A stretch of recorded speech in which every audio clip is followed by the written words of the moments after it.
जगन्नाथपुर में तिरंगा यात्रा में सम्मिलित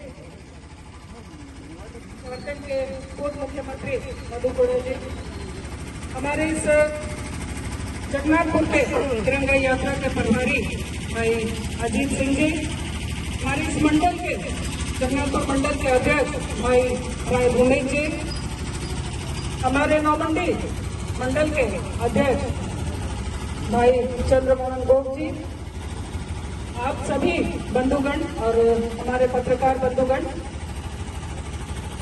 सभी को मेरे तरफ से बहुत जोहार। आज हम लोगों ने तिरंगा यात्रा निकाली है। कई लोग पूछ रहे थे कि भाई ये तिरंगा यात्रा की क्या आवश्यकता है। हम लोग तो 15 अगस्त को तिरंगा फहराते ही हैं और 15 अगस्त को हम लोग फहराते हैं, उसको तिरंगा यात्रा क्यों आप लोग करें? मैं उन सभी को जवाब देना चाहती हूँ कि आदरणीय मोदी जी की सोच है कि झंडा सिर्फ लाल किला में नहीं फहरना चाहिए, बल्कि हर भारतीय के घर में होना चाहिए। उसकी पहुंच हर भारतीय के घर तक, चाहे वो झोपड़ी हो, चाहे वो महल हो, चाहे वो राजा हो, चाहे वो रंग हो, इन तक ये तिरंगा पहुंचना चाहिए। इस सोच के साथ भारतीय जनता पार्टी ने ये तिरंगा यात्रा निकाला और आज इस तिरंगा यात्रा को इतना सम्मान मिल रहा है, इतना स्नेह मिल रहा है, इतना प्यार मिल रहा है कि हर कोई, चाहे वो स्कूल के विद्यार्थी हो, चाहे वो सेना हो, चाहे वो आम नागरिक हो, सभी लोग तिरंगा यात्रा निकाला।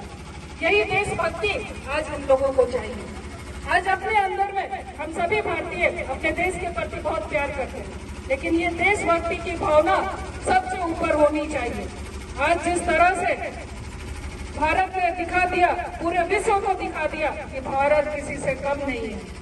चाहे पुलवामा के बाद का ऑपरेशन सिंदूर हो, पूरे विश्व को सोचने पर मजबूर कर दिया कि भारत अब बहुत बड़ी शक्ति बन गई है और ये सिर्फ और सिर्फ मोदी जी के नेतृत्व में ये संभव हो पाया है। लेकिन आज लांछन लगाने वाले आज बहुत लोग हैं, आपको कहेंगे कि भाई संविधान खतरे में है। आज संविधान की रक्षा भारतीय जनता पार्टी कर रही है। उसके एक एक कार्यकर्ता, आप जैसे एक ही कार्यकर्ता, सभी लोग आज संविधान की रक्षा कर रहे हैं। लेकिन संविधान जो हमें बोलने की आजादी देता है, जो हमें आजादी देता है कि हम अपने विचारों को रख सके, बोल सके, आज उसी संविधान की लोग धज्जियां उड़ा रहे हैं। बोलने की आजादी के नाम पर संविधान को ही खतरे में बताते हैं और ये तक नहीं बताते कि भाई संविधान को आखिर खतरा किस है। संविधान को अगर खतरा है तो इन देश विरोधी ताकतों, हम कांग्रेसियों से सबसे ज्यादा नुकसान है। ऐसे लोगों को जवाब हम लोगों को देना है कि संविधान की रक्षा करने के लिए भारतीय जनता पार्टी का एक छोटा सा सिपाही काफी है उन लोगों को जवाब देने के लिए। ये हम लोगों को बताना होगा।